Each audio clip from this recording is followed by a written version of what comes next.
நீங்க நகர்ப்புற வளர்ச்சித்துறையில அங்க பணியாளர் நியமிப்பதில் 800 கோடி ஊழல். அது இன்னும் கொஞ்ச நாள்ல போறாங்க. பாதி மந்திரி உள்ள இருப்பாங்க. தேர்தல் நேரத்தில் கவலைப்பட வேண்டியதே இல்லை. நாமெல்லாம் ஃப்ரீயா போய் ஓட்டு கேட்கலாம். ஏன்னா எங்க யாரா இருப்பாங்களோ அங்கங்க இருப்பாங்க. ஆனா எதிரியே இல்லாம போயிருவாங்க. அது எந்தெந்த கட்சியில எங்க போவாங்கன்னு தெரியாது. ஆனா பத்திரமா போய் இருக்கிற இடத்துல இருப்பாங்க.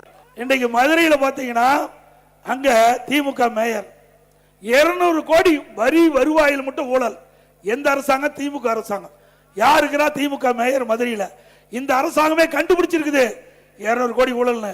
அந்த வரி எதுக்கு போட்டாங்க? ஆட்டுக்கு, மாட்டுக்கு, பன்னிக்கு, எல்லாத்துக்கும் வரி. பன்னிக்கு போட்ட வரியில் கூட ஊழல் செய்யற ஒரே அரசாங்கம் திமுக அரசு.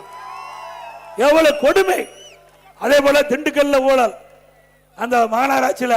அது மட்டுமல்ல, அங்க பங்கு பிரிப்பதில் காஞ்சிபுரத்தில் பிரச்சனை, கோயம்புத்தூர்ல பிரச்சனை, திருநெல்வேலியில் பிரச்சனை. இப்படி இருக்கிற மேயர் எல்லாம் மாறி மாறி வந்திருக்கிறாங்க.